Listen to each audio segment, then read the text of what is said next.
Greetings fellow users of the internet. If you've been watching my latest videos, you'll know that I've been in a bit of a photography slump, so I've come down to Asakusa to try and bust out of that slump. So let's go.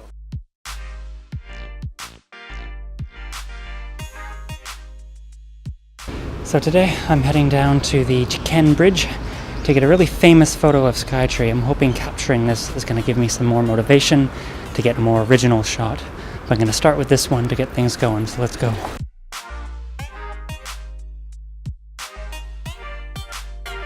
I've arrived much earlier than anticipated, so I'm kind of looking for another composition, but it seems like the popular composition is the only one. I have, I think, probably about 45 minutes to an hour before things really kick off here, so it's going to kind of hang out and chill and enjoy the scene.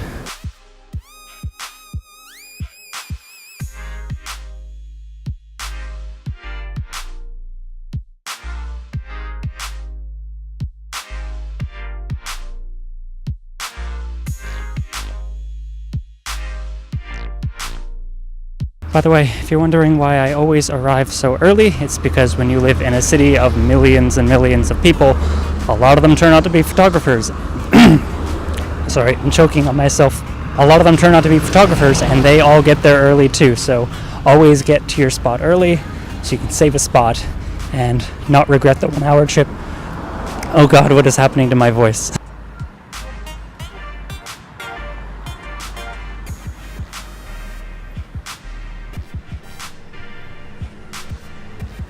Well, seeing as I got here incredibly early, I guess that gives me time to chat a little bit about something I've been wanting to talk about for a while. And the thing I want to talk about is Instagram. More specifically, is Instagram killing photography? And the short answer is no, it's not.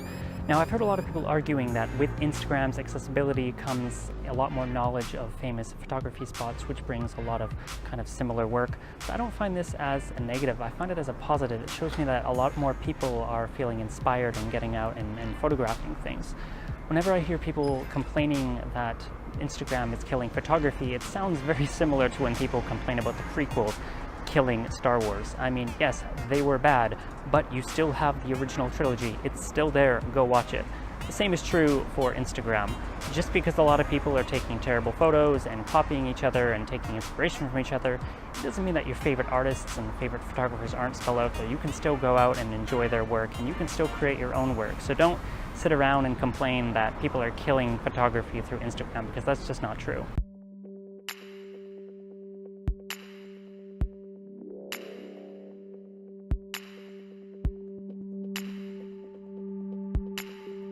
Anyway, back to your usually scheduled program. So I'm going with f11 ISO 100, always ISO 100 when you're shooting long exposures, and I'm going with an exposure of about 3 minutes to try and get some movement in the clouds. I don't know if you're going to see any, but to get mostly the color of the sky. So there's a nice kind of blue pigment right now, and I'm really trying to capture that, and I think the long exposure is going to help with that. So you can see behind me there. It's quite nice.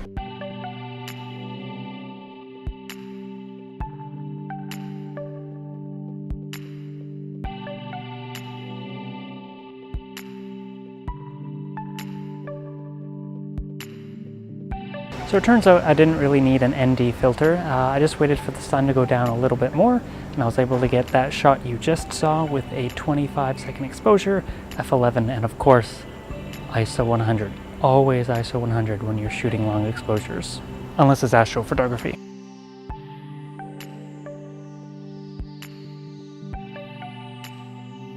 Well, that about wraps it up from here. By the way, have I ever mentioned that every time I shoot in Tokyo, an old person talks to me? So I was sitting there minding my own business, getting the shot, and this old guy walks up to me and says, "Oh, well, sorry, the weather's not that great today." And I explained to him, "Oh, you know, I'm doing a long exposure, and with a long exposure, you can get a nice purple hue in the air." And he looks at my photo and goes, "No, it's not good," and walks away. So, I mean, I think he was talking about the weather, not my photo, but either way, he's not wrong. Anyways, thanks for watching, and I'll see you next time.